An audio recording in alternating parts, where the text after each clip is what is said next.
Good morning everyone. तो आज होची मार्च 14 शुक्रवार। तो चलंतु जानिबा आज दिन टॉप 10 ब्रेकिंग न्यूज। ता पूर्व वीडियो गोटे लाइक करी चैनल को सब्सक्राइब करी पाखर थिबा बेल आइकन दबे ऑल पर ऑन करी रखंतु जादरा जेबी जे कोन लेटेस्ट ब्रेकिंग न्यूज आपण माने हम चैनल माध्यम रे पाई परिबे। तो चलंतु आउट न करे वर्तमान खबर ऊपर नजर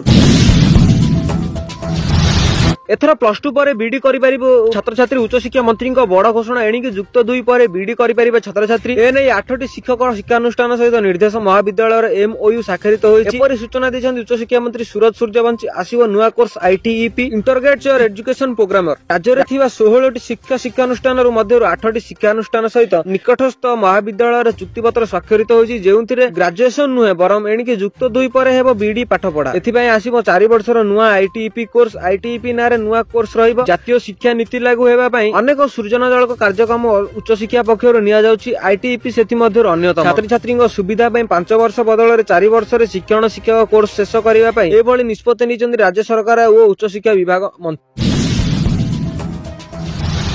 परवर्ती खबर एप्रिल 1 लागू होगा आयुष्मान भारत योजना। जानतु कौन सब रही सुविधा। राज्य में कार्यकारी होगा आयुष्मान भारत प्रधानमंत्री जन आरोग्य योजना एवं गोपबंधु जन आरोग्य योजना। आसंत एप्रिल 1 दिन सारा राज्य में यह योजना शुभारंभ होगा। सहित आयुष्मान भय बंधन योजना से दिन शुभारंभ होबार जनापड़ी। 70 वर्ष अधिक वयस्क लोक थे परिवार पिछा सर्वाधिक सुविधा 15 लाख टंका मिल। समुदाय 3.52 कोटी लोक उपकृत हेबे। लोकसेवा भवन में मुख्यमंत्री मोहन चरण माझी अध्यक्षतार अनुष्ठित बैठक यह निष्पत्ति निया। योजनार शुभारंभ राज्य में समस्त 1438 प्रार्थी स्वास्थ्य केन्द्र में कार्यक्रम अनुष्ठित होगा। योजनार प्रचार और प्रसार पर व्यापक सचेतन अभियान आरंभ कर आयुष्मान प्रधानमंत्री जन आरोग्य योजना ओडिशा कार्यकारी जनवरी 13 तारिख में नुआ दिल्ली ठारे जातीय स्वास्थ्य कर्तृपक्ष सहित राज्य सरकार चुक्तिनामा साकार होता। योजना राज्य में 1 कोटी 3 लाख अधिक परिवार उपकृत हे। व्यक्तिगत भाव 3.46 कोटी अधिक लोक उपकृत हे। दुईटी योजना ओडिशा संयुक्त भाव में कार्यकारी कर। दुईटी योजना प्रत्येक हिताधिकारी को गोटे कार्ड जोगाई दि वय बंदर योजनार हिताधिकारी अलग अलग एक स्वतंत्र कार्ड पाइबे। आयुष्मान भारत प्रधानमंत्री जन आरोग्य योजना 68,80,000 रु अधिक परिवार उपकृत हेबाकु थिबा बेले गोपबंधु जन आरोग्य योजना 35,84,000 रु अधिक परिवार उपकृत हेबाकु जाछन। तो आपण मान कोन चाहउछथि खूब शीघ्र एई योजना लागू जदि यस ताल कमेंट माध्यम रे जणैबे। आपनकर केउ शहर आपण केउ जिल्ला रो कहउछथि ता कमेंट करी निश्चय कहबे।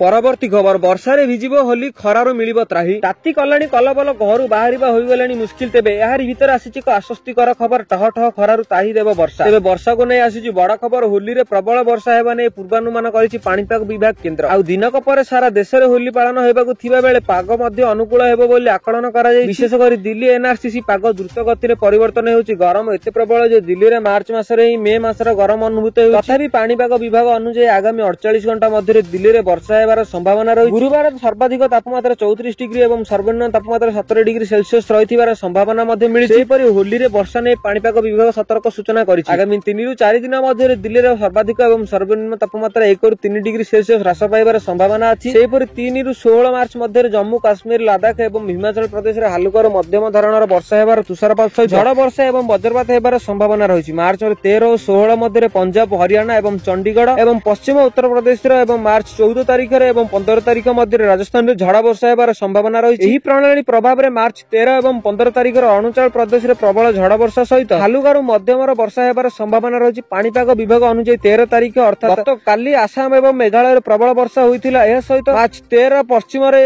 एक किसमर झड़ सहित बिजुली एवं प्रबल घड़घड़ी सहित प्रति घंटा 30 रु 40 किलोमीटर पवन होइतिबार संभावना रहितिला। आगामी 7 दिन मध्य अंडमान एवं निकोबर द्वीपपुंज रे विपक्षित होई हालुकारू मध्यम वर्षा हेबार संभावना रहितिबार जଣା पड़िछि।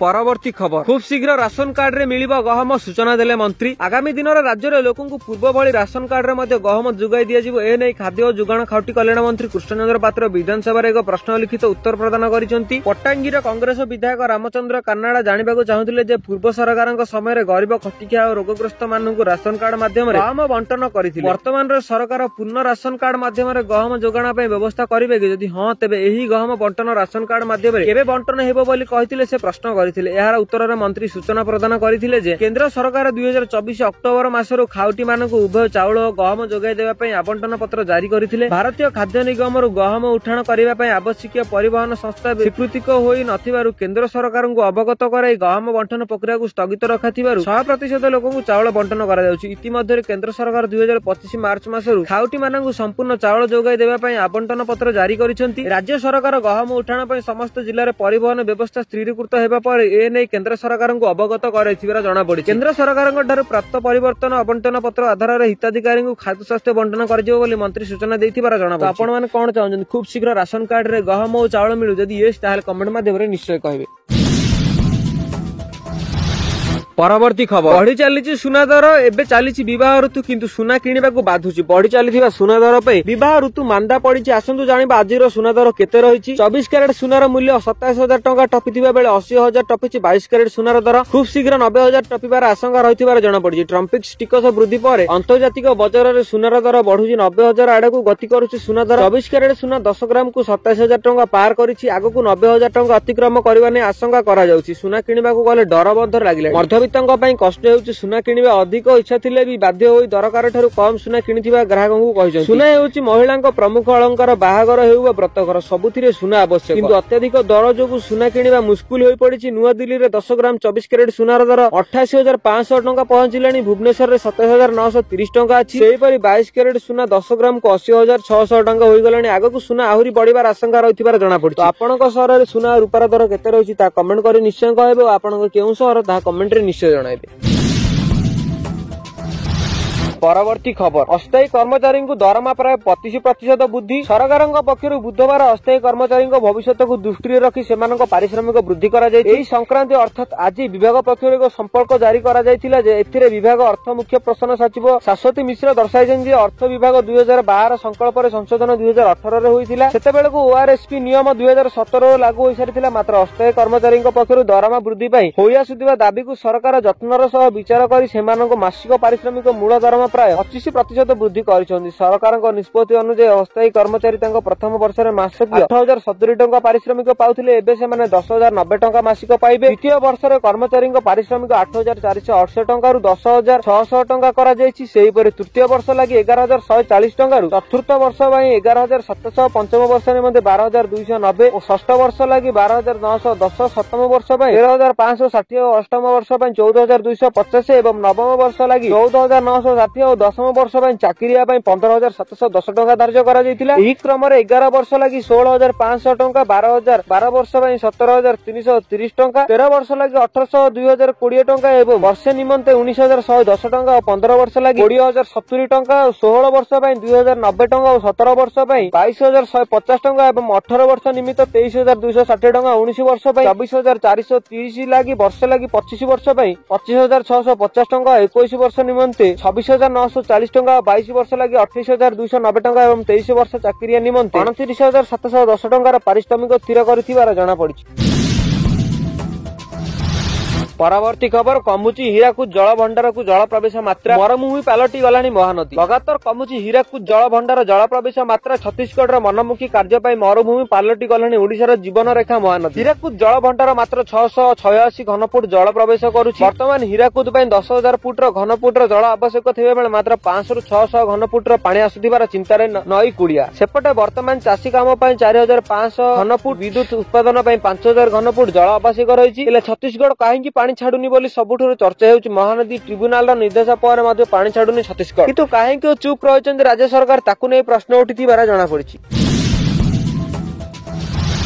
ପରବର୍ତ୍ତୀ ଖବର, କୋଭିଡ ରାଜ୍ୟ ବିପର୍ଯ୍ୟୟ ଘୋଷଣାକୁ ପୁରିଲା 5 ବର୍ଷ। ସାରା ଦେଶକୁ ଅକ୍ସିଜେନ ସପ୍ଲାଏ କରିଥିଲା ଓଡ଼ିଶା। କୋଭିଡ ରାଜ୍ୟ ବିପର୍ଯ୍ୟୟ ଘୋଷଣାକୁ ପୁରିଲା 5 ବର୍ଷ। 2020 ମାର୍ଚ୍ଚ 11ରେ ମହାମାରୀ ଘୋଷଣା କରିଥିଲା ବିଶ୍ୱ ସ୍ୱାସ୍ଥ୍ୟ ସଂଗଠନ। ଦିନକ ପରେ ଅର୍ଥାତ୍ ଆଜି 13 ମାର୍ଚ୍ଚ 2020ରେ ରାଜ୍ୟରେ ହୋଇଥିଲା ବିପର୍ଯ୍ୟୟ ଘୋଷଣା। ମାର୍ଚ୍ଚ 16ର ପ୍ରଥମ ଥର କୋଭିଡ ରୋଗୀ ଚିହ୍ନଟ ହୋଇଥିଲା। ସଂକ୍ରମିତ ଛାତ୍ର ଜଣକ ଇଟାଲୀରୁ ଓଡ଼ିଶା ଆସିଥିଲେ। ରାଜ୍ୟରେ କରୋନା ସଂକ୍ରମଣରୁ ମୁକାବିଲା ପାଇଁ ନିଆଯାଇଥିଲା ବିଭିନ୍ନ ପଦକ୍ଷେପ। ଲକଡାଉନ, ସଟଡାଉନ ସାଙ୍ଗକୁ ଟିକାକରଣ ଚାଲିଥିଲା। ଓଡ଼ିଶା ସରକାର ବାହାର ରାଜ୍ୟରୁ ଓଡ଼ିଆ ଶ୍ରମିକଙ୍କୁ ଆଣି କୋଭିଡ କୋଭିଡ ସେଣ୍ଟରରେ ରଖିଥିଲେ। ଟେଷ୍ଟିଂ ବଢାଇବା, ଅସ୍ଥାୟୀ କୋଭିଡ ହସ୍ପିଟାଲ ଗଠନ, ମାଗଣାରେ କୋଭିଡ ଚିକିତ୍ସା ଓ ସରପଞ୍ଚକୁ ଜିଲ୍ଲାପାଳଙ୍କୁ କ୍ଷମତା ପ୍ରଦାନ କରାଯାଇଥିଲା। ସେହିପରି ସାରା ଦେଶକୁ ଅକ୍ସିଜେନ ସପ୍ଲାଇ କରିଥିଲା ଓଡିଶା। ରାଜ୍ୟରେ ସରକାର କୋଭିଡ ପରିଚାଳନାକୁ ସବୁ ମହଲର ପ୍ରଶଂସା କରାଯାଇଥିଲା। ସେତେବେଳେ ଓଡିଶାକୁ ମୁଖ୍ୟ ସଚିବ ଥିଲେ ଅସୀମ ତ୍ରିପାଠୀ, ତତ୍କାଳୀନ ଡିଏମଏଇ ଡାକ୍ତର ଶିବେକ ମହାନ୍ତି ଏବଂ ଗୁରୁତ୍ୱପୂର୍ଣ୍ଣ ଭୂମିକାରେ ରହିଥିଲେ। ଓଡିଶାରେ 13 ଲକ୍ଷରୁ ଅଧିକ ଲୋକ ସଂକ୍ରମିତ ହୋଇଥିବାର ଜଣାପଡିଛି। ମୃତ୍ୟୁ ସଂଖ୍ୟା 9,000ରୁ ଅଧିକ ହୋଇଥିବାର ଜଣାପଡିଛି।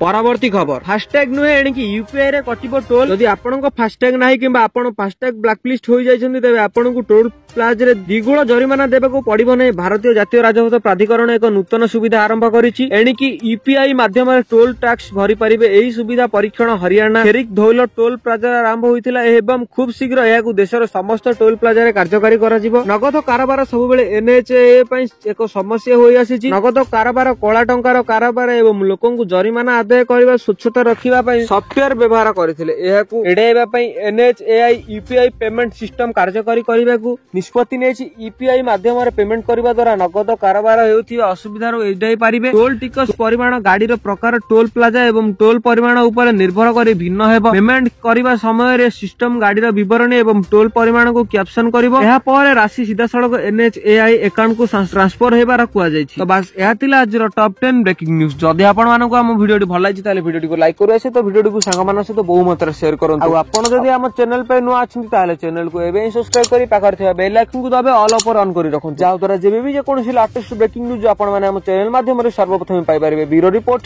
ଡିନୋ ଯୋଡିଆ।